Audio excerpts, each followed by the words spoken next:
लोग एक एक कॉन्टिनेंट को एक एक साथ पढ़ेंगे। मतलब अब जो आपको कहेंगे कि आप ये मैप निकालिए, तो आप उसी कॉन्टिनेंट का मैप निकालेंगे और उसी कॉन्टिनेंट में जाकर के अपने देखेंगे।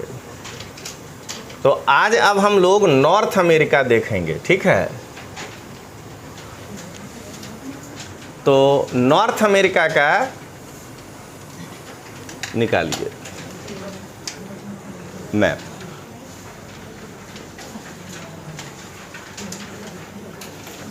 अब मिहिर तो एकदम ध्यान मग्न हो गया भाई। नॉर्थ अमेरिका में थोड़ा इधर वाला भी नॉर्थे है, साउथ नहीं है। तो चलिए नॉर्थ अमेरिका देखते हैं। सबसे पहले थोड़ा सा इंट्रोडक्शन उत्तरी अमेरिका इसका। तब पहला पॉइंट लिखिए 1492 ईस्वी में। अब यहाँ से आपका ध्यान रखना है, इंटरनेशनल रिलेशन का बेसिक शुरू हो गया, ठीक है ना। माने ये जितना मजबूत होगा आपका, उतना जल्दी आप सारा के साथ डिस्कशन कर पाइएगा, क्योंकि उसका पॉलिटिकल साइंस ऑप्शनल है। मजबूत नहीं हुआ तो ये आपको 10 मिनट में जो है पीछे कर देगी। चलिए देखते हैं। 1492 ईस्वी में सर्वप्रथम कोलंबस ने इस महाद्वीप की खोज की थी।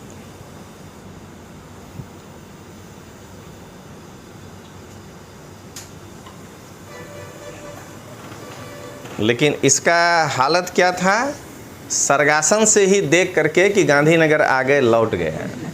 समझ गए। अमेरिका में पैर रखने वाला कौन था जो खा जीरो के अंदर घुसे, ठीक है ना। तो लिखिए तो अमेरिका के स्थल भाग पर पहुंचने वाला सर्वप्रथम पुर्तगाली अमरीगो वेस्पुक्की था।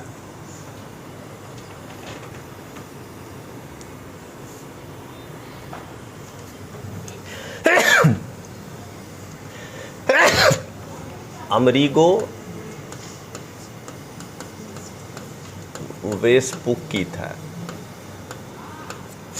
इसीलिए इसको कहे हम लोग अमेरिका। तो जब भी आपको क्वेश्चन आए तो क्या कहिएगा कि इसी के नाम पर हम इसको कहे अमेरिका। अब अगर आपसे पूछे कि भाई अमेरिका का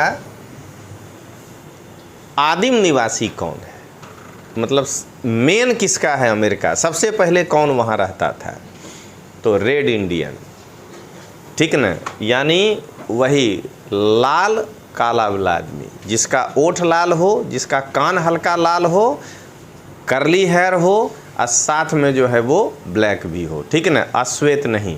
तो लिखिए इसके आदि निवासी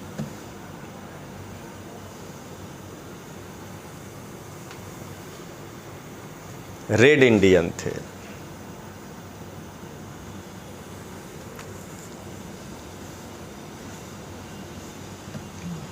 अब देखिए अभी यूएसए की बात नहीं चल रही है, महाद्वीप की बात चल रही है। तो ये क्षेत्रफल की दृष्टि से तीसरा स्थान रखता है। पहला एशिया, दूसरा अफ्रीका, तब तीसरा नॉर्थ अमेरिका। तो लिखिए क्षेत्रफल की दृष्टि से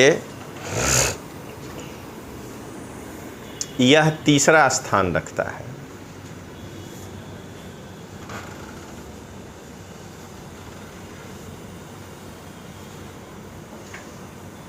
अब देखिए ये जो है नॉर्थ अमेरिका, देख रहे हैं ना, यहाँ तक आ रहा है। आप अपने नक्शे में भी देखिएगा, ये भी आ रहा है, क्यूबा, जमैका, ठीक है ना।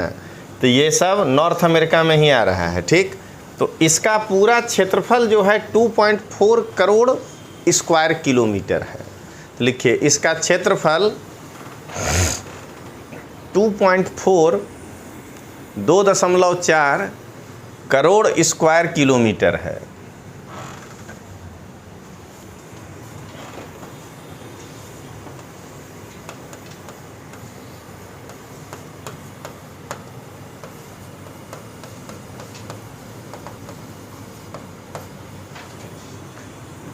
लिखना इसलिए ज़रूरी हो गया कि ऑफलाइन में लड़का बगल में देखने लगा तो ऑनलाइन वाला क्या हाल होगा, ठीक है ना। जो कि टोटल का कितना है ये लिखना है, तो लिखिए यह पृथ्वी के कुल क्षेत्रफल का, पृथ्वी यानी स्थलीय भाग, ठीक है ना, पृथ्वी के स्थलीय भाग के कुल क्षेत्रफल का 16.4% है।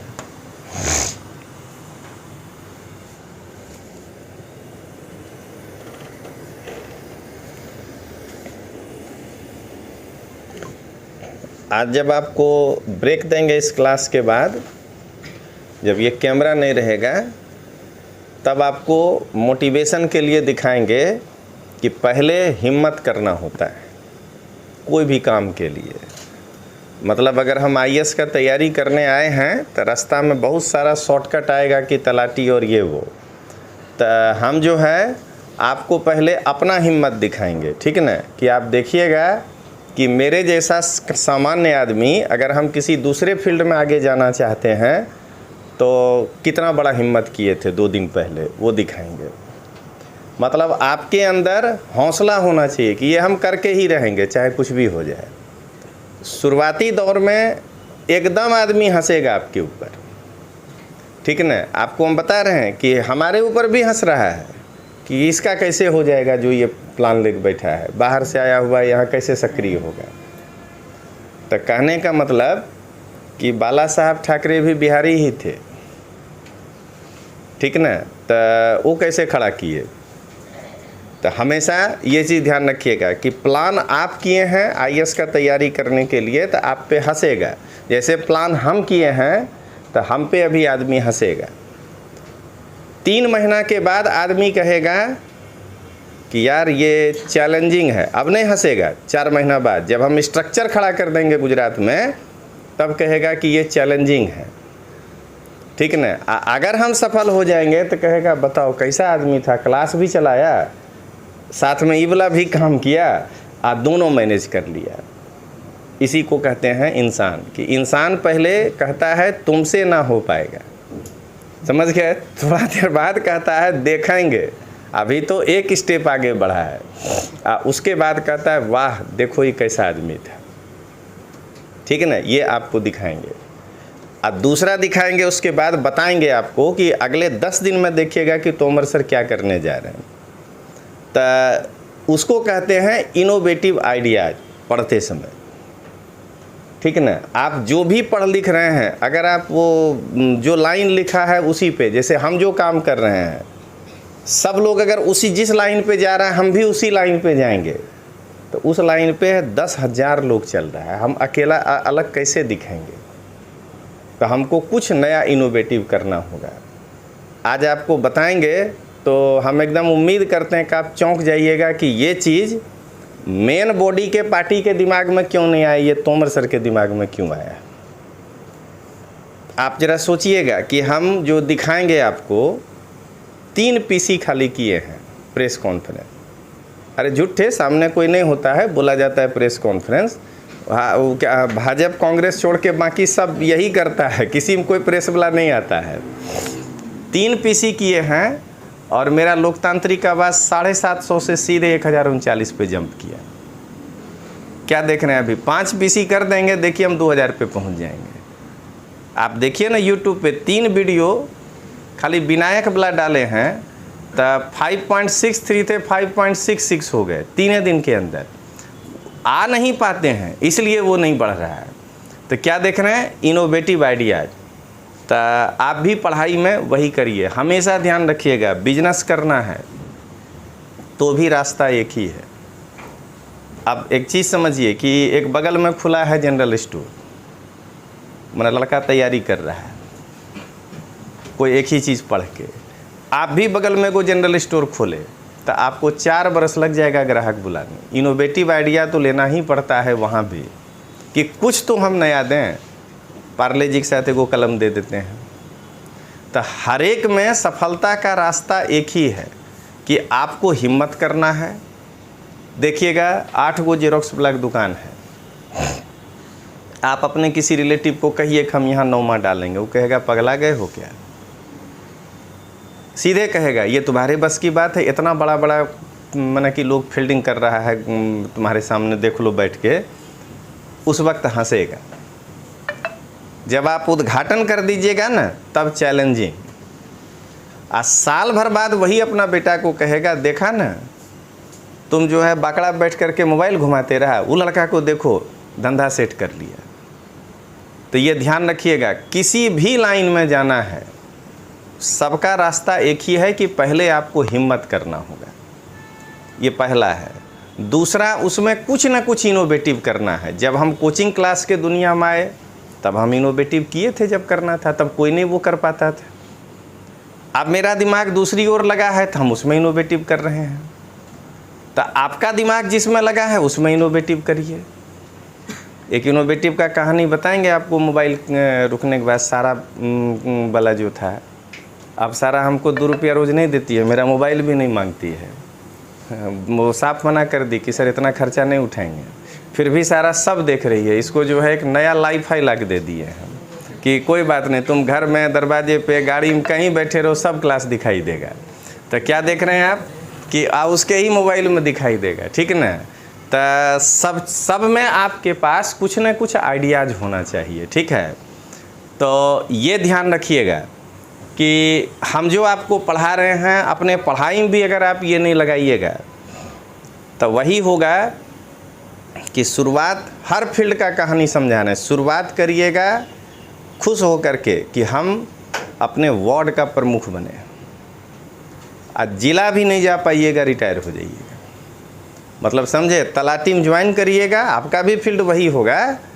और नायब मामलतदार भी अगर बन गए ना कि कहीं गलती से, वो गलती से बनिएगा, क्योंकि तलाटी में रिटायर होता है समझ गए ना। तो वो जो है गलती से बन जाइएगा, उस दिन सबको काजू कतरी खिला दीजिएगा।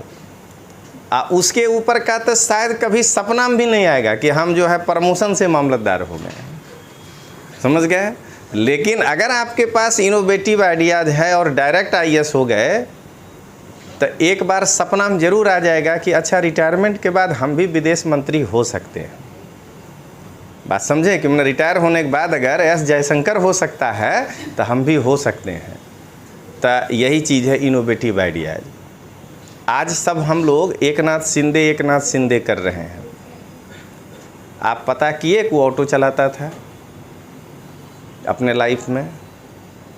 जिस दिन, सही बात है, जिनल को पता है, तो अब ऐसा नहीं कि एक ऑटो खरीद लेना है कि वही है सफलता का रास्ता। तो सुनिएगा, जिस दिन आपको बता रहे हैं, जिस दिन वो 26 साल के उम्र में जाके बाला साहब का पैर छुआ होगा उस शिवसेना का, उस दिन लोग यही कहा होगा कि इसका धंधा भी नहीं चलेगा, ये फालतू में जमा गया उस पार्टी में। क्योंकि तब उसको पैर छूना था राजीव गांधी का, क्योंकि पार्टी कांग्रेस बड़ी थी ना भाई उस समय। तो क्या हुआ कि वो उसमें इनोवेटिव आइडियाज और हिम्मत किया कि लड़ जाएंगे, बड़ा है तो बड़ा है, देखते हैं कि क्या करेगा। सोचिए, शरद पवार कांग्रेस में था उस समय, उस आदमी के होते हुए कोई आदमी जाकर के उस समय सोचे कि हम जो है बाला साहब के साथ जो है अपना कैरियर शुरू करेंगे, तो ज़रा सोचिएगा कि कितना बड़ा हिम्मत किया होगा। और अभी ही कितना बड़ा हिम्मत किया होगा। 40 नहीं आता तब क्या होता, ज़रा एक बार सोच के देखिएगा। इनोवेटिव आइडिया जो है, कहा ही होगा भाजपा कि मिल जाओ मेरे में। कहा काहे मिलेंगे भाई? मिलेंगे तो मंत्री बनाओगे, नहीं मिलेंगे तो मुख्यमंत्री बनाओगे। आप कहेंगे कि उसका कठपुतली है, कुछ भी है, रुकनुद्दीन फिरोज ही है, लेकिन लिस्ट में तो नाम लिखाएगा ना कि दिल्ली सल्तनत का सुल्तान हुआ था। नासिरुद्दीन महमूद ही है, बलबन नहीं है, लेकिन है मुख्यमंत्री। अब नाम लिखा के अमर हो गया। क्या कहते हैं, एक बार भी अंबानी इस जीवन में नहीं बन सकता है मुख्यमंत्री, ये ध्यान रखिएगा, क्योंकि उस ओर नहीं है। फिर वैसे ही अंबानी सोचा है अपने फील्ड में, तो इसको ध्यान रखिएगा आप लोग। हमेशा आप लोग को कहते हैं 23 आपके सामने है, बढ़िया से पढ़िए।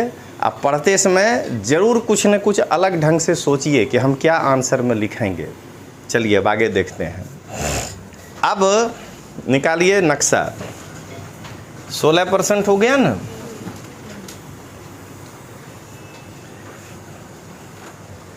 ये देखिए, ये यहाँ से 10 डिग्री लैटीट्यूड गुजर रहा है नीचे, लेकिन उसके भी नीचे है पनामा।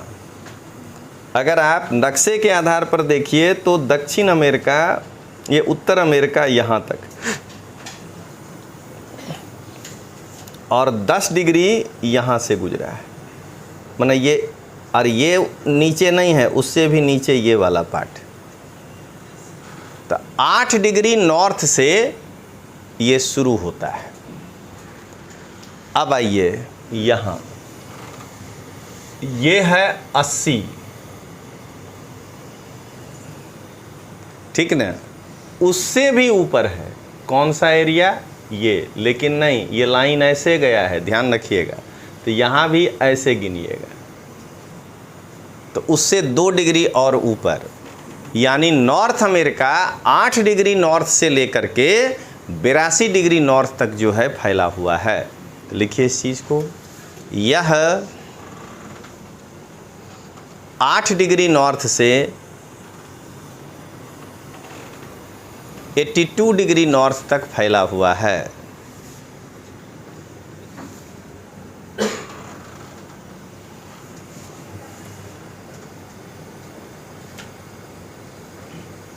अब देखिए जरा, ये देखिए, ये वाला लैटिट्यूड, ये है 50, ठीक ना।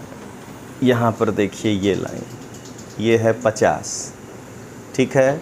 लेकिन नीचे जब आइएगा ना तो बरामुडा ट्रायंगल, ये देखिए नीचे लिखा हुआ है, यहाँ पर आता है बरामुडा ट्रायंगल, ठीक है। तो ये 50 डिग्री जो ईस्ट है, वेस्ट है, वहाँ से ये शुरू होता है, ठीक ना।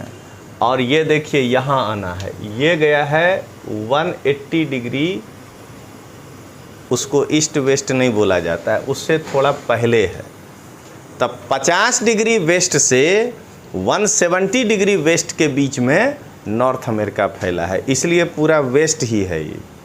लिखिए, पश्चिम वाला वेस्ट नहीं, वेस्ट है कचरा। लिखिए आगे, यह है 50 डिग्री वेस्ट से 170 डिग्री वेस्ट तक फैला हुआ है।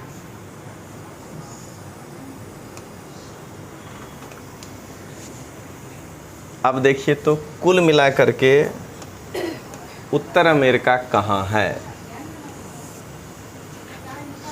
8 डिग्री नॉर्थ यानी यहाँ है, 0 से ऊपर। 82 डिग्री नॉर्थ यानी यहाँ है। 50 डिग्री ईस्ट यानी ये लाइन, वेस्ट यानी ये लाइन। 170 डिग्री वेस्ट यानी ये लाइन है। तो ये नॉर्थ वेस्ट हेमीस्फेयर हुआ, उत्तर पश्चिम गोलार्ध हुआ, यानी नॉर्थ अमेरिका उत्तर पश्चिमी गोलार्ध में है। लिखिए इसको, उत्तर अमेरिका उत्तर पश्चिमी गोलार्ध में फैला हुआ है।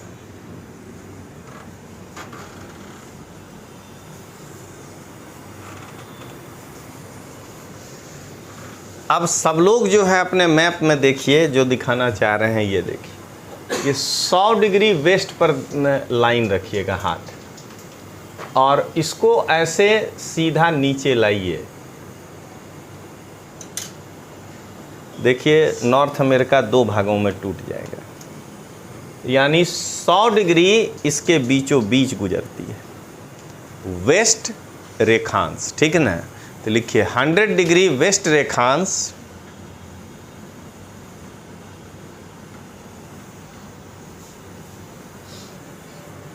उत्तर अमेरिका के बीचों बीच गुजरती है। 100 डिग्री पश्चिमी रेखांश उत्तर अमेरिका के बीचों बीच गुजरती है। धीरे धीरे एहसास होने लगा होगा कि हम क्यों प्रोटोकॉल तोड़ के पढ़ाने लगे हैं आपको।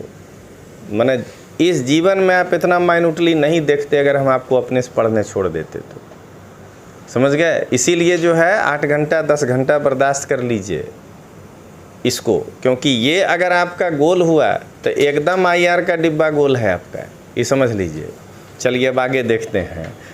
कुछ लोग PSIR भी लेके बैठे हैं, इतिहास वाला पूरा बोलता है, पोल साइंस वाला आधा बोलता है, ठीक ना। अब पब्लिक एड वाला तो दुए शब्द बोलता है, पिए लिए हैं। तो कोई खाए विषय भी होता है क्या जी? तो चलिए अब आगे देखते हैं। तो अब जो है आगे देखिए, इसमें एक और बेहतरीन चीज़ दिखाते हैं। अगर किसी से हड़बड़ी में पूछ लेना तो देखिए वो गलत ही करेगा। ट्रॉपिक ऑफ कैंसर उत्तर अमेरिका के दक्षिण से गुजरती है। अब स्टेटस देखिए, ठीक है ना, ये पक्का गलती करेगा आदमी। आर्कटिक सर्कल भले ना उत्तर से गुजरती है, इसमें गलती नहीं करेगा आदमी, ठीक है ना। क्योंकि दिमाग में इंडिया बैठा है, बीचों बीच गुजरती है, लेकिन वहाँ इंडिया थोड़े पूछ रहा है, वहाँ आपसे पूछ रहा है नॉर्थ अमेरिका के रिस्पेक्ट में बताइए। यही सब आप नहीं कर पाइएगा माइक्रो एनालिसिस का, इसीलिए जो है इसको 10 घंटा पढ़ाना है। लिखिए, कर्क रेखा उत्तर अमेरिका के बीच के दक्षिणी भाग से गुजरती है।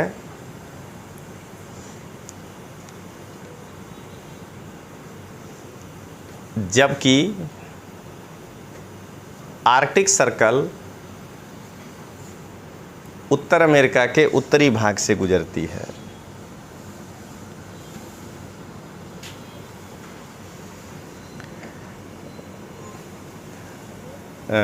जीनल को जो है वो राधनपुर जीनल एक काउंटर गारंटी के साथ ऑफिस भेज रहे हैं कि नहीं पढ़ाएंगे उतना देर। वो भावनगर से वो दिव्या जो आई है उसको नहीं मालूम है, बुला लीजिए, नुकसान हो जाएगा। कई एक ऑफिस में है कि सर बोले हैं कि बीच में तुम आ सकते हो आज भर, बाकी दिन जल्दी आ जाना। सिर्फ और सिर्फ आप ही वर्ल्ड ज्योग्राफी पढ़ा रहे हैं। गांधीनगर में भी बोल दिए थे कि जो इधर आओगे वो पढ़ना, क्योंकि वहाँ भी पर्ची निकाला था। आप ही को मान सम्मान रखे, बाकी के नहीं रखे, ऐसे देखा जाए, है ना। लेकिन उसको बता दिए कि तुमको कम्बिनेशन में पढ़ा देंगे, चिंता मत करो, हिस्ट्री इधर पढ़ो और उसी के साथ जो है वो भी पढ़ा देंगे। 10:30 मैंने 10:30 में आ जाना है। बारिश होने पर फ्लाईओवर के नीचे खड़ा रह के वेट नहीं करना है। ये एक नया जो है ट्रेंड जनरेट हुआ है ठीक है ना, कि बारिश हो तो फ्लाईओवर के नीचे खड़ा हो जाइए, भले न कार लग जाने में दिक्कत हो तो हो। चलिए अब आगे देखते हैं। नॉर्थ अमेरिका वर्ल्ड ज्योग्राफी पढ़ा रहे हैं, ठीक है ना। तो मानते हैं कभी आप वास्को डी गामा हैं तो मैंने भावनगर से इधर आते हैं तो थोड़ा अमेरिका भी देख लीजिए। चलिए अब आगे देखते हैं। देखिए अब नॉर्थ अमेरिका में ये देखिए, अगर इसके आकृति को ध्यान में दिया जाए तो ये ट्रायंगल बनाता है। ये तो फिजिकल ज्योग्राफी में पढ़ाए हुए हैं कि महाद्वीप आकार में त्रिभुजाकार हैं, जिसका कि बेस उत्तर है और वर्टेक्स नीचे है। तो लिखिए यह आकृति में त्रिभुजाकार है। उत्तर अमेरिका हेडिंग में देके अब पीछे से लिखिए, मालूम हो वाला कॉपी लेकर आए नहीं होंगे आप लोग।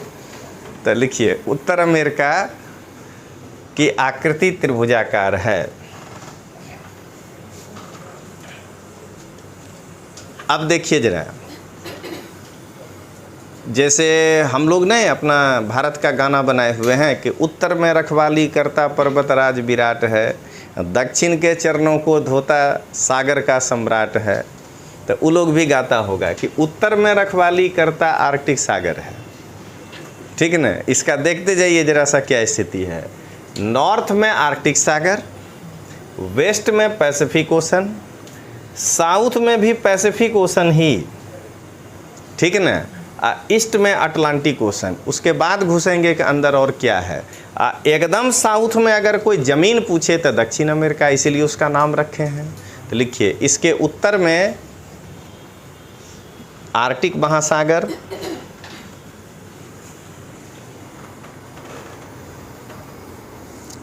पश्चिम में प्रशांत महासागर,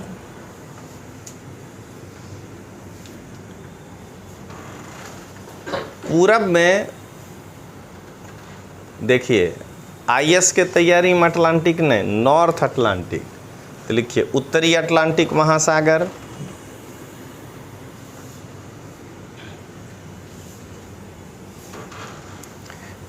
और दक्षिण में फिर प्रशांत महासागर और दक्षिण अमेरिका। तो लिखिए दक्षिण में प्रशांत महासागर, दक्षिण में प्रशांत महासागर और दक्षिण अमेरिका है।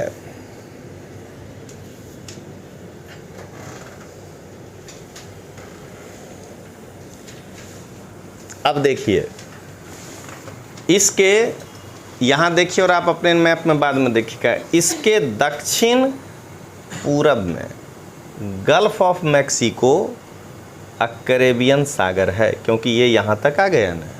तो लिखिए इसके दक्षिण पूरब में मैक्सिको की खाड़ी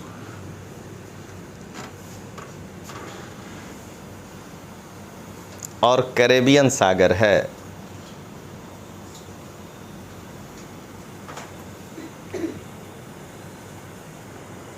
कैरेबियन सागर है। अब देखिए तो मतलब आपको खाली अंदर से इतने लगेगा कि हम क्यों नहीं देखे थे, बाकी आपको भी मालूम है कि सब होना चाहिए। ये देखिए इसके पश्चिम में बेरिंग स्ट्रेट है, ठीक ना। लिखिए इसके पश्चिम में बेरिंग की जल संधि है।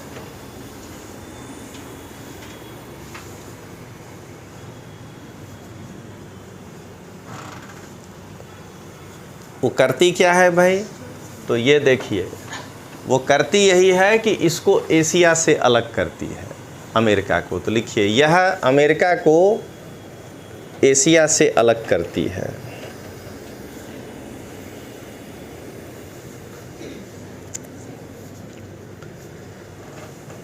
अब देखिए अगर ये मालूम है आपको, और थोड़ा सा एक कहानी बता देते हैं तो कम से कम सारा डिफरेंस समझ पाएगी कि एक सामान्य टीचर भी आईआर बता सकता है।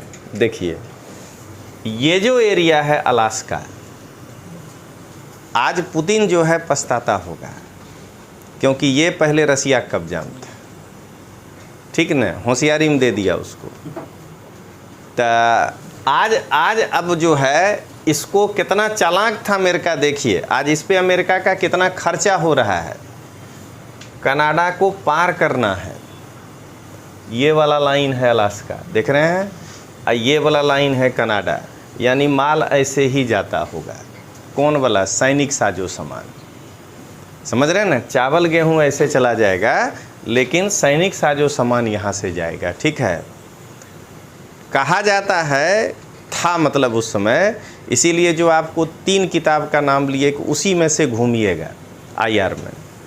कहा जाता था एक समय शीत युद्ध के दौरान कि कहीं तीसरा विश्व युद्ध उस जगह पर हो जहां कोई आदमी ही नहीं। अलास्का आदमी नहीं का मतलब कि बहुत कम। अब वही हाल उनका ये रसिया का साइबेरिया। अगर सबसे ज़्यादा मिसाइल कहीं तैनात है, दोनों का तो यहीं है, समझ गए। एक यहाँ लगा के बैठा है कि गिरा देंगे मॉस्को, और इधर से लगा के बैठा है कि तुमको वाशिंगटन गिरा देंगे। यही है ज्योग्राफी जो आपको कह रहे हैं कि पहले वर्ल्ड बढ़िया समझिएगा, ठीक है। तो सबसे ज़्यादा परमाणु हथियार से लेकर के मिसाइल से लेकर के दोनों वहीं टिका के बैठा है जहाँ वीरान है, कोई नहीं है। आज अमेरिका स्ट्रेटेजिकल पॉइंट है, इसलिए इसको लिया है। जो आज हम लोग समझौता बिल्कुल नहीं कर रहे हैं कि हम तुमको कश्मीर दे देंगे, समझ गए, वो अलास्का ही है। आज अलास्का में अमेरिका के होने से रसिया सेपरेट हो गया, देख रहे हैं ना, पूरी तरह उसका एशिया महाद्वीप में ही वर्चस्व है, वो अमेरिका महाद्वीप में नहीं घुस सकता है। और अगर यहाँ पर एशिया, अगर ये चीज़ होता रसिया का तो क्या होता, जो हमेशा कह रहे हैं इनोवेटिव आइडियाज, तो कनाडा हो जाता नेपाल, समझ में आ गया, कनाडा हो जाता नेपाल, बार्गेनर कंट्री।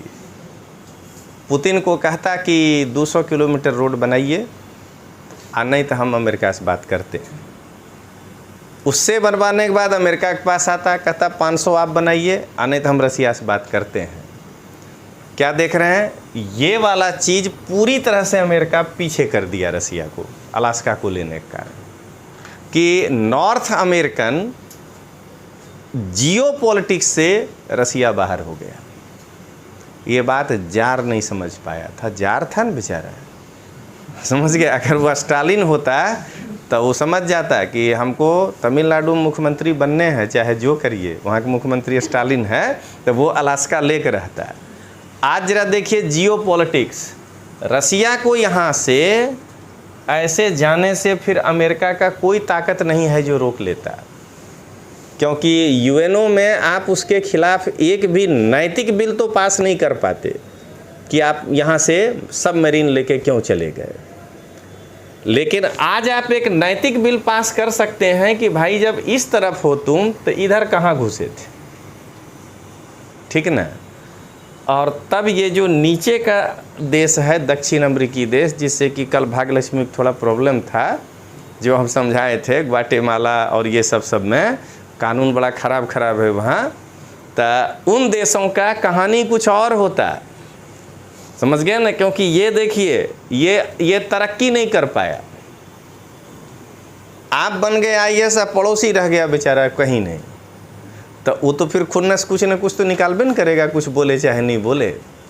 तो क्या देख रहे हैं कि ये जो कंट्री है ये इससे नाराज़ तो है ही कि हम यहीं रह गए, ये बहुत आगे निकल गया है।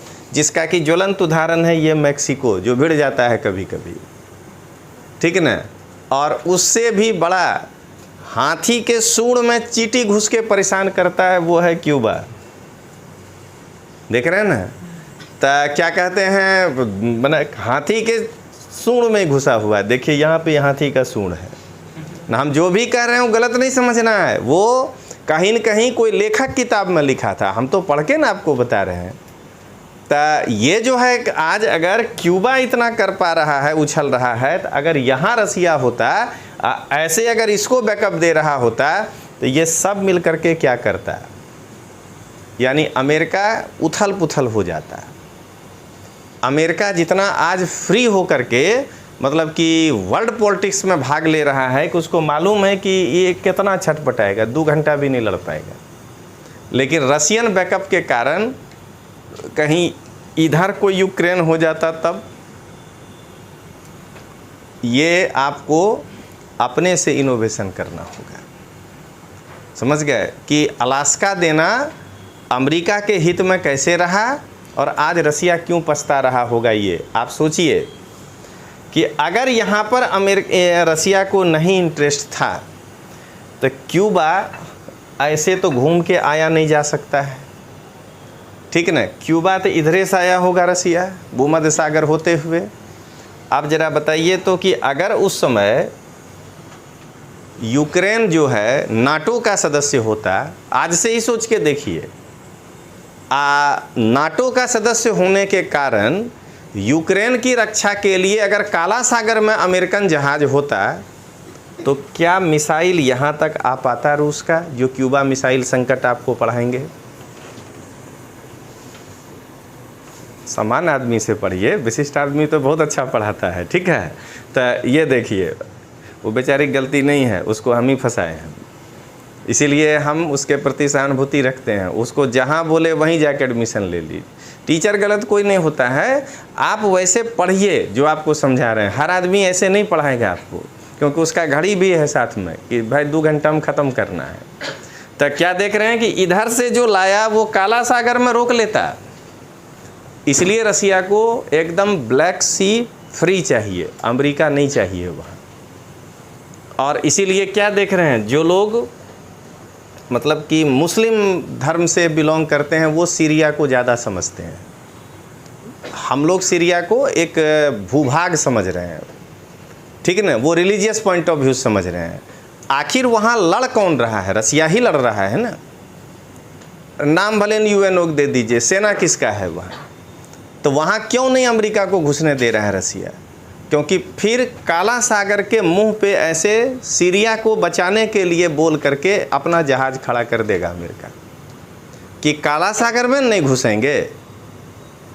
अब जरा बताइए तो कि काला सागर और भूमध्य सागर के बीच में एजोब सागर है, वो आप देखबे नहीं करिएगा वर्ल्ड ज्योग्राफी में जो अभी पढ़ा रहे हैं, तो आप कैसे लिखिएगा आंसर, जरा ये बताइए।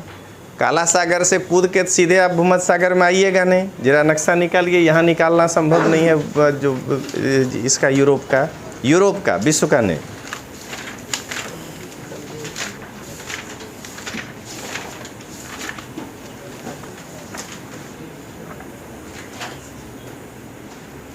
नहीं, पहले एशिया, फिर अफ्रीका, फिर उत्तर यूरोप, उसमें आइए। हाँ देखिए, ये है ब्लैक सी, ये है भूमध्य सागर। पहले देखिए सी ऑफ मार्मरा में घुसेगा, उसके बाद एजियन सागर में घुसेगा, उसके बाद ना जाएगा। तो सीरिया को, टर्की के नीचे सीरिया को मदद करने के चक्कर में अगर ये एजियन सागर में जहाज़ घुमाने लगा अमेरिका, तब ब्लैक सी से बाहर कैसे निकलिएगा? आपका तो मुंह ही बंद कर देगा। इसीलिए रसिया कहता है कि भाई सीरिया को फाइनल हम ही करेंगे, आप नहीं करिएगा। नहीं होगा तो नहीं होगा, वो भले न पूरा शहर खंडर हो जाए, लेकिन आप नहीं आइएगा, नहीं तो वर्ल्ड वार होगा।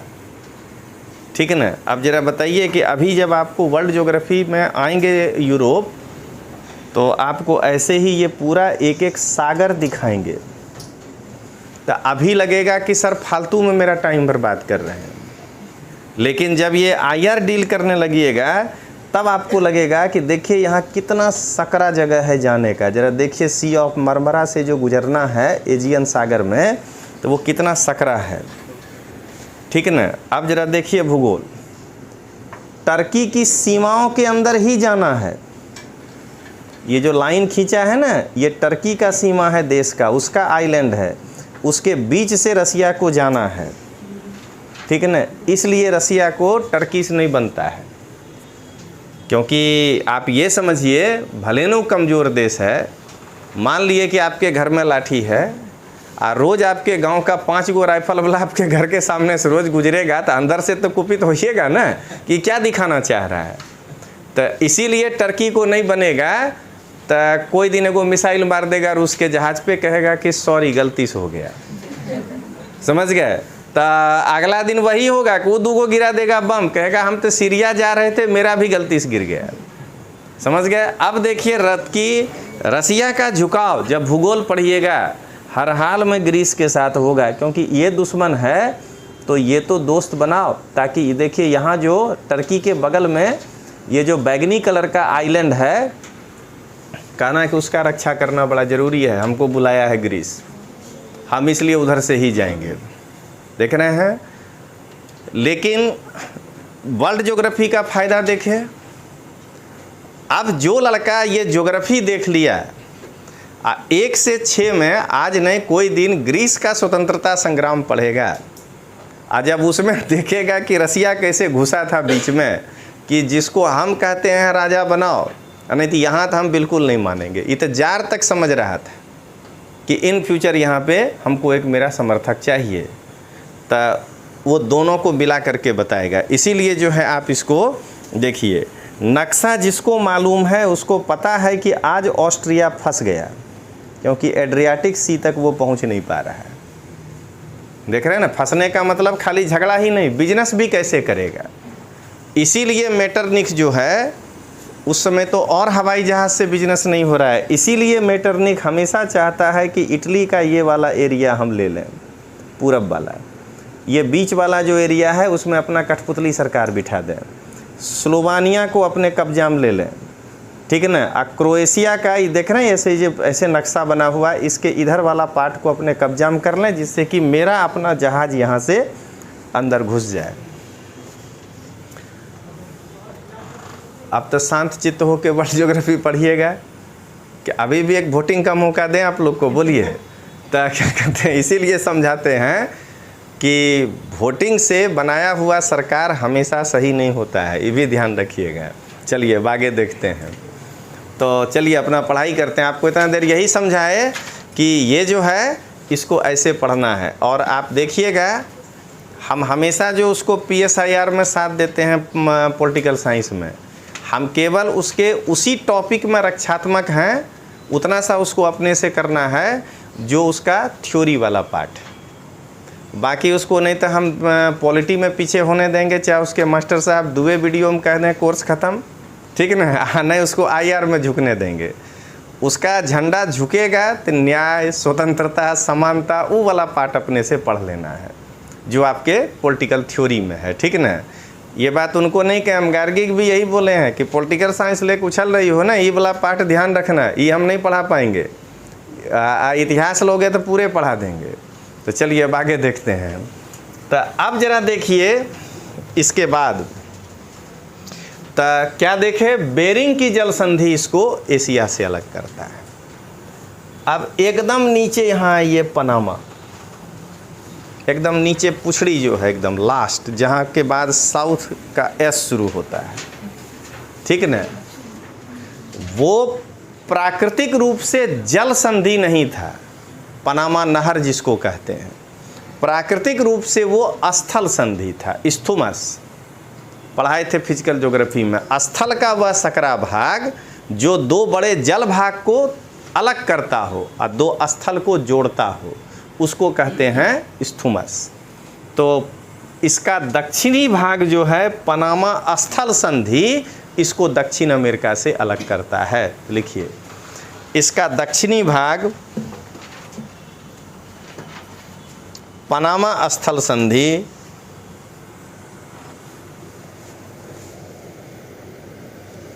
इसको दक्षिण अमेरिका से अलग करता है।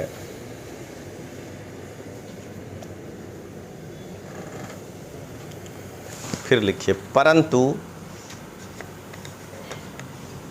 दक्षिण अमेरिका से अलग करेगा, अभी उसको जोड़ रहे हैं, जो आपके दिमाग में चल रहा है हमको मालूम है। लिखिए परंतु वर्तमान समय में पनामा नहर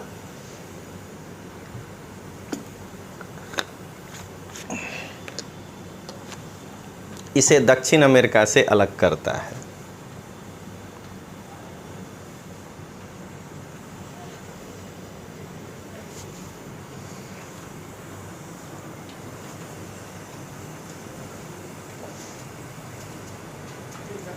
अब देखिए,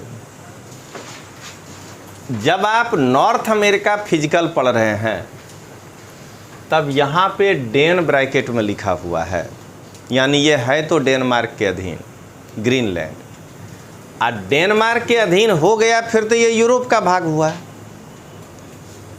यहाँ देखिए ऊपर, यहाँ आपके मैप के ऊपर कोना में लाल दिखाया है डेनमार्क के साथ नॉर्थ अमेरिका, एकदम इसको ध्यान रखना है। यहाँ ऊपर देखिए कोना में, ठीक है ना, डेनमार्क के साथ है अमेरिका।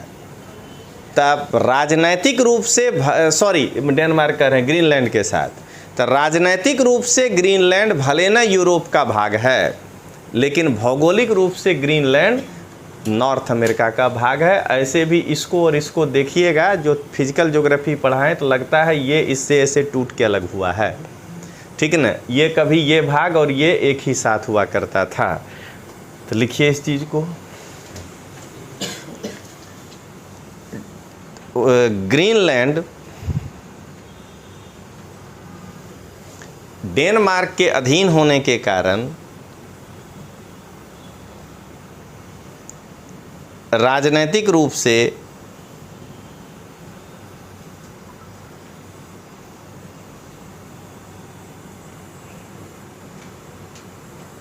यूरोप का भाग है,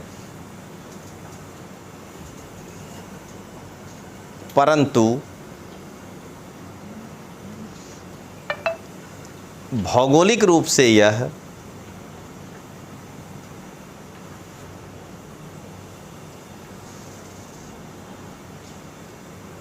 उत्तर अमेरिका का भाग है।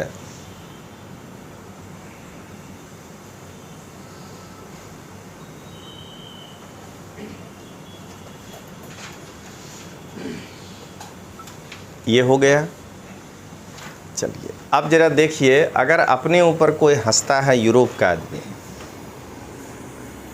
जब देश में लड़ते हैं तब पार्टी के नाम पे लड़ते हैं, लेकिन विदेश से लड़ेंगे देश के नाम पे लड़ेंगे, तो उसको कहिए कि अरे मंदबुद्धि, तुम नाम ठीक से नहीं रख सकते हो, नाम इसका वाइट लैंड होना चाहिए कि ग्रीन लैंड होना चाहिए, ये बताओ ना। इसमें कहीं ग्रीन है तो तुम मतलब कि तुम ग्रीन को वाइट कह दो, वाइट को ब्लू कह दो, ब्लू को मतलब कि कुछ और कह दो तो हम मान लें, हम अगर एक बार कह दें कि अहमद शाह बसाया है अहमदाबाद, तो तुम हमको चिढ़ाओगे, तुमको नाम रखना नहीं आता है। तो देख रहे हैं, यही सब चीज़ जब दिमाग में रहेगा तो डिस्कशन में काम आएगा। अभी पढ़ाएंगे यूरोप, तब देखिएगा मज़ा आएगा वो वाला घटना। हम जा रहे थे भावनगर आज से 6-7 साल पहले, तब मेरे बगल में वो फ्रांस का आदमी बैठा था। तो चल रहा था सिनेमा अमिताभ बच्चन का, जिसमें कि अमिताभ बच्चन था और अक्षय कुमार जो उसका बिगड़ैल बेटा था, कोई काम उम नहीं करता था। अमिताभ बेचारा खिलौना बेच के जीवन बिताता था, प्रियंका चोपड़ा भी थी उसमें। तो हमसे वो पूछता है कि ये कौन हीरो है, तो देशभक्ति जग जाता है। कोई अगर विदेशी पूछ ले अमिताभ को, समझ गए, अभी भले आप ताजमहल के लिए लड़ जाइए, लेकिन आप जाइए कोई पूछ दे क्या है विदेशी, तब देशभक्ति जग जाता है। तो हम कहे कि इसको नहीं जानते हो तुम, ये मेरा सुपरस्टार है। तो बोला नहीं जानते। तो और गुस्सा लग गया। हम बोले तो इसमें कौन बड़ा बात है, हम भी तुम्हारा सुपरस्टार को नहीं जानते। तो उसी में बास चला तो जाकर के नारी चौकड़ी पता चला, वहीं उतरा। उसको पालीताना जाना था कि वो भी MA हिस्ट्री किया था अपने यहाँ, तो वर्ल्ड हिस्ट्री वो भी पढ़ा होगा। तो जो छोटा मोटा जानकारी लिया था, तो जैसे हम उससे फ्रांस के इतिहास में नहीं जीत सकते हैं, वो अपने यहाँ वही पढ़ा होगा, तो हमसे भारत के इतिहास में कैसे जीतेगा। तो वो अचानक बीच में कहता है कि तुम्हारे यहाँ तो डिक्टेटर जन्म लेता है। हम बोले एक भी नाम बता दो। मैंने सोचिएगा कि वो लोग हमारे चंद्रगुप्त मौर्य कैसे पढ़ाता है। नाम लिया चंद्रगुप्त मौर्य। तो हम कहे कि नेपोलियन से बड़ा कि छोटा। हम ऐसे ही पूछे, नेपोलियन से बड़ा कि छोटा। तो चुप हो गया। हम कहे मेरा जो चंद्रगुप्त मौर्य है वो अपने देश में हमला किया, तुम्हारे जैसा दूसरे के देश में जा करके छीना झपटी नहीं किया है, ऐसे ही बोले। तो वो परेशान हो गया। उसके बाद लास्ट में जो है ना, जब गाड़ी गैलोप से आगे बढ़ा, तो एक नर्मदा का पाइप है, उसमें से पानी टपकते रहता है। तो गांव का आदमी आके कपड़ा धो रहा था। तो हमको कहा कि देखो ये कपड़ा धो रहे हैं बाहर, ये है तुम्हारा देश। तो उसको तुरंत हम बताए, हम बोले ये अपने लिए धो रहे हैं, दूसरे के लिए नहीं धो रहे हैं। समझे ना, अभी पढ़ाएंगे हम के पूरा शहर तुम लोग पूरे विश्व के लिए कपड़ा धोते हो, यही काम करते हो पेरिस में, और करते क्या हो। क्योंकि हम जो है अभी पढ़ाएंगे कि पेरिस जो है वो विश्व का लॉन्ड्री हाउस का सेंटर है, समझ गए, पूरा विश्व का कपड़ा धोता है। उसके बाद लास्ट में बोले कि हम तो तुम्हारे राष्ट्रपति का रुमाल नहीं छुएंगे, मेरा प्रधानमंत्री जवाहरलाल नेहरू पूरे ज़िंदगी कपड़ा धुलवाया है तुमसे, क्योंकि उनका कपड़ा फ्रांस से धुल कर आता था, पेरिस से बढ़िया लॉन्ड्री कहीं नहीं है। तो वो अपने पूरे जीवन में जो पहने वो फ्रांस का धुला हुआ कपड़ा पहने। आज होते तो क्या हाल होता है, ज़रा सोचिएगा, मीडिया क्या हाल करता है। क्योंकि प्रधानमंत्री का सारा खर्चा संचित निधि से होता है, ठीक है ना। उस समय इतना तेज़ हवाई व्यवस्था नहीं होगा। और दूसरा बता देते हैं कि नेहरू जी कपड़ा पहनते थे, अब मान लीजिए गर्मी लग रहा है, थोड़ा देर के लिए खूंटी में टांग दिए, तो फिर नहीं पहनते थे, दूसरा ही पहनते थे। मैंने मोदी साहब भी ऐसा नहीं करते हैं, दूसरे भी कर चुके हैं। तो सोचिए, उनका कुछ कपड़ा रास्ते में होगा, कुछ धुल रहा होगा, कुछ धुल कर आ रहा होगा, और अपने पास स्टॉक भी रखते होंगे। 2200 कुर्ता था नेहरू जी के पास, समझ गए आप, जरा ये सोचिए। और उस एक कुर्ते की धुलाई से अगर हम PM होते तो कहते काहे धुलना है, नए ले लेते हैं। जरा सोच के देखिए, यहाँ से जो जाएगा फ्रांस, अब वहाँ से जो धुल के आएगा, तो उससे बढ़िया है कि हर बार नया ले लो। और उसके बाद देश का कितना विकास होता है GDP का। जरा सोचिए कि 9 लाख में मोदी का अगर सूट बिक सकता है, तो नेहरू कुर्ता रोज़ होता है नीलाम, उससे कितना पैसा देश को मिला होता, जरा ये बताइए। कोई 20,000 में खरीदता है, कोई 5,000 में खरीदता है, देश का GDP जनरेट होता है, और वो बेचारा उसी पैसा से फ्री में पहनता है अपना कुर्ता। Innovative ideas. चलिए आगे देखते हैं, आज का पूरा दिन इनोवेटिव आइडियाज़ के नाम पे है।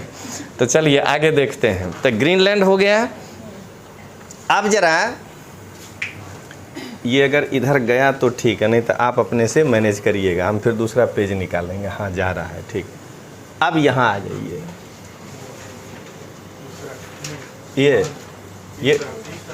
ये वाला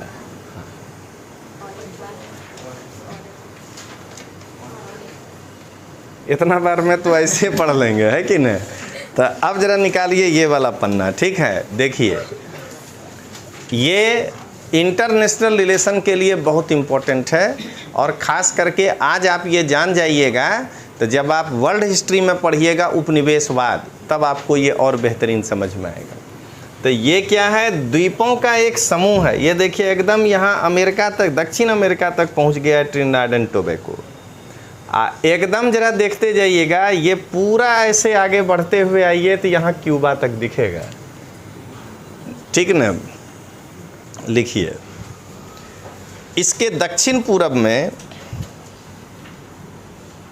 द्वीपों का एक समूह है जिसे पश्चिमी द्वीप समूह कहते हैं। वेस्ट इंडीज नहीं, क्योंकि वेस्ट इंडीज में क्यूबा नहीं आएगा, ध्यान रखना है। हैती नहीं आएगा, लेकिन जमैका आएगा, जिसे पश्चिमी द्वीप समूह कहते हैं, ठीक ना। वेस्टर्न आइलैंड कहते हैं। अब जरा देखें पश्चिमी द्वीप समूह के देश और उसकी राजधानी। लिखिए तो पश्चिमी द्वीप समूह के देश और उसकी राजधानी।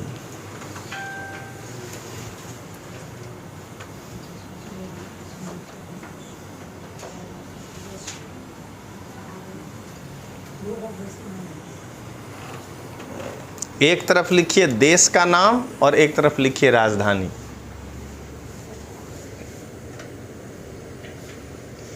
जब हम ये क्यूबा को देखते हैं तो देखिए आप भी उसको जरा, ये देखने में एकदम झींगा मछली जैसा लगता है, बड़ा आनंद आता है हमको देखने में। तो क्यूबा, ठीक है। उसकी जो है राजधानी, ये देखिए ऊपर लिखा है यहाँ पे हवाना, ठीक ना। नहीं तो चूंकि क्यूबा पर फ्रांस और स्पेन दोनों का थोड़े थोड़े समय शासन रहा, यही आप इतिहास में पढ़िएगा तो लिखा है ला हवाना, जिसको कि हम लोग लोकप्रिय नाम दिए हवाना। लिखिए इस चीज़ को, पहला क्यूबा, उसके सामने लिखिए हवाना। हो सकता है कि जो ये नाम रखा हो वो रखने के पहले आया होगा मेहसाना घूमने, तो उसको रखने का इच्छा होगा सवाना, तो कहा होगा सवारे को सुना होगा हवारे, कहा कि चलो अपने भी रखते हैं, ठीक ना। सवाना नहीं हवाना। चलिए आगे।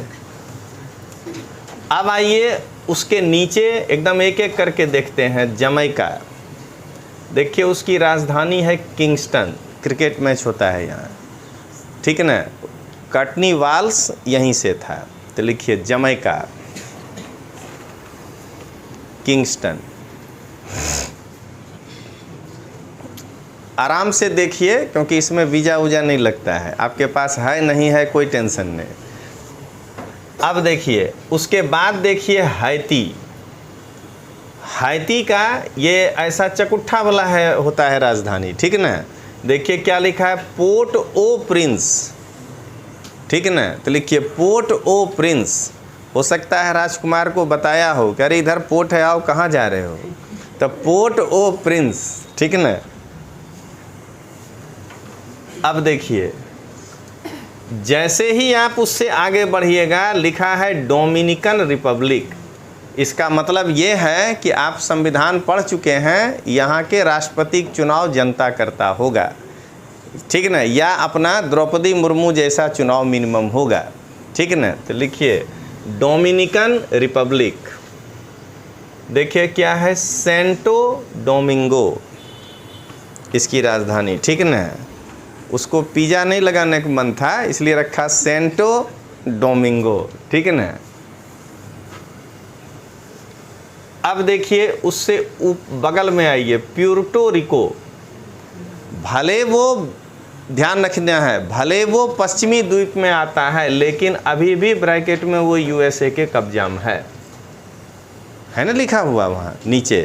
तो लिखिए प्यूर्टो रिको, राजधानी है सैन जुआन, सैन जुआन।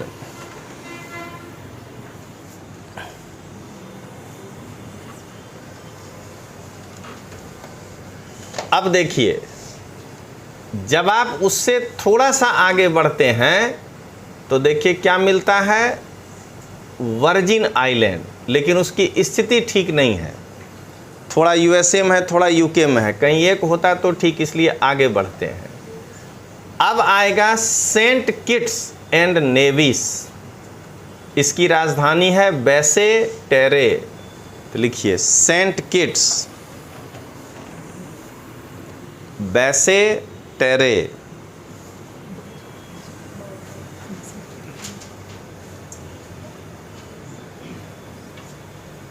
ठीक है।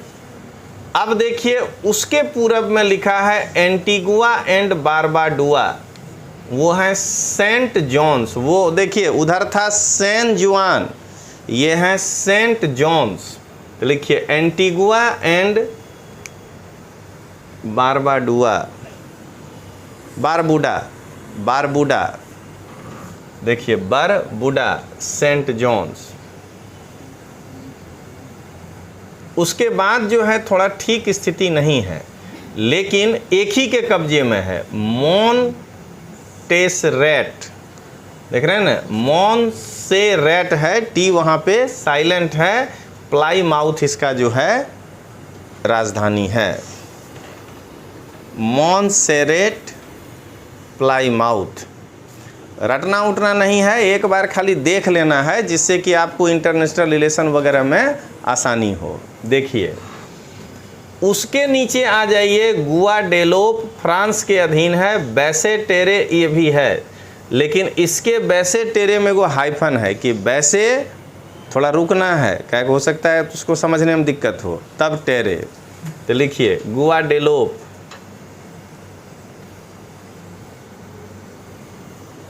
बैसे एक हाइफन टेरे।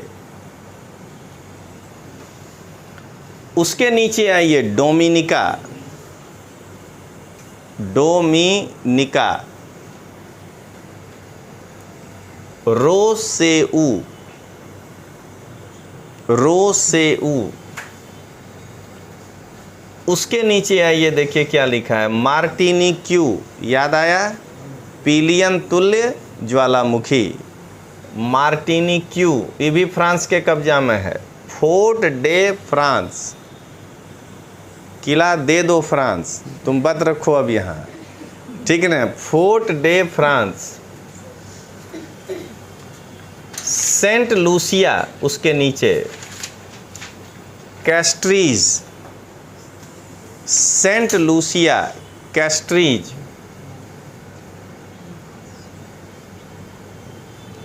अब देखिए सेंट विंसेंट एंड द ग्रेनाडीनीज,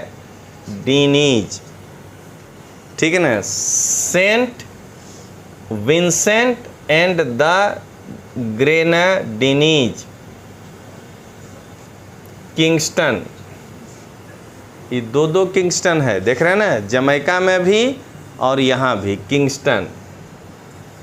अपने को नहीं पढ़ना है बीच में, दोनों अपना निपट ले, ठीक है। अब आइए देखिए, पहले एक बार एंटीगुआ के पास था बरबुडा, इसके पास है Barbados, bridge town, Barbados bridge town. अब देखिए उसके नीचे आइए ग्रेनाडा, सेंट जॉर्ज,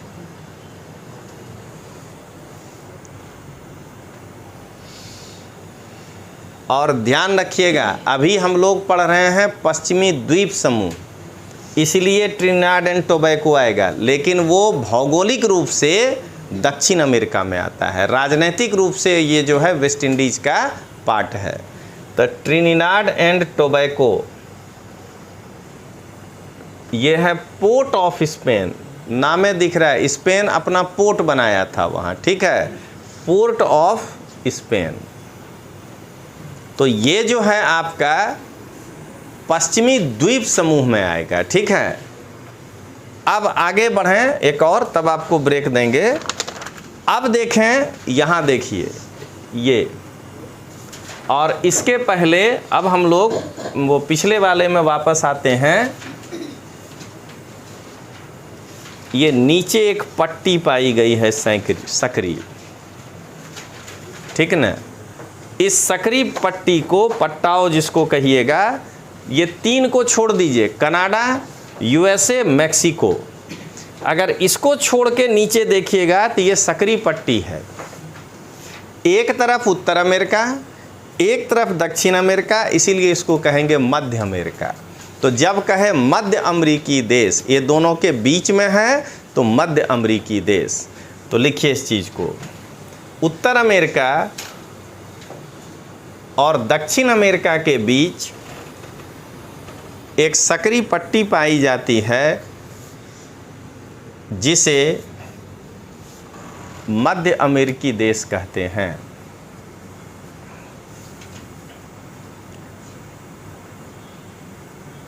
अब इतना इनोवेटिव आइडिया नहीं जो अब अगला बता रहे हैं, ये चुटकुला है। देश कहते हैं, समुद्र के किनारे घूमने जाते हैं तो उसको भी बीच कहते हैं। तो एक आदमी पूछा कि इसको बीच क्यों कहते हैं, तो कहा एक तरफ शहर और एक तरफ समुद्र, दोनों के बीच में है, इसीलिए इसको बीच कहते हैं। तो ऐसा इनोवेटिव आइडिया नहीं ले लेना है, ठीक है। आप जरा इसके देश और राजधानी को याद करें। तो लिखिए मध्य अमेरिकी देश और उसकी राजधानी।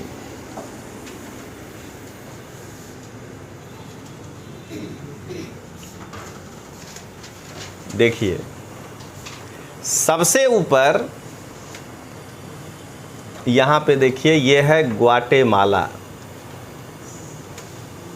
लिखिए ग्वाटेमाला।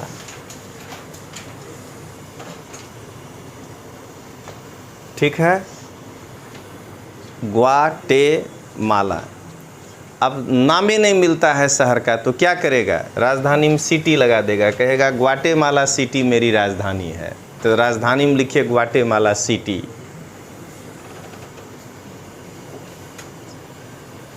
उसके बगल में देखिए लिखा है बेलीज। ये देखिए ग्वाटेमाला के बगल में, तो बेलीज। ठीक है, वो कहा बार बार सिटी लगाना ठीक नहीं है, थोड़ा आगे पीछे करते हैं। तो ब से बेलीज, तो बेल्मोपान। तो लिखिए उसकी राजधानी बेल्मोपान। ठीक ना। आगे ग्वाटेमाला के एकदम पूर्व में आ जाइए होंडुरास। होंडुरास दिख रहा है ना। देखिए क्या लिखा है, टेगुसिगाल्पा। टेगुसिगाल्पा।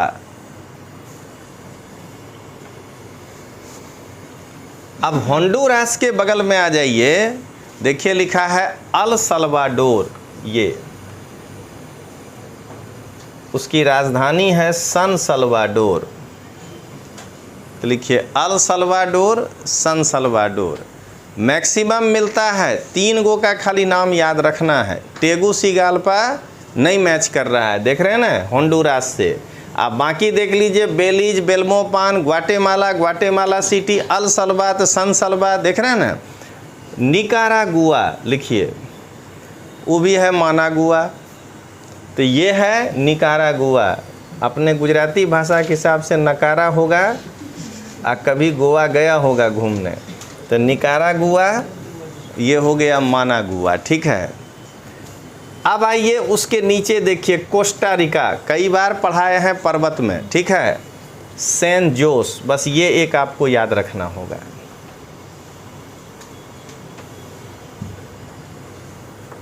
और सबसे नीचे देखिए है पनामा।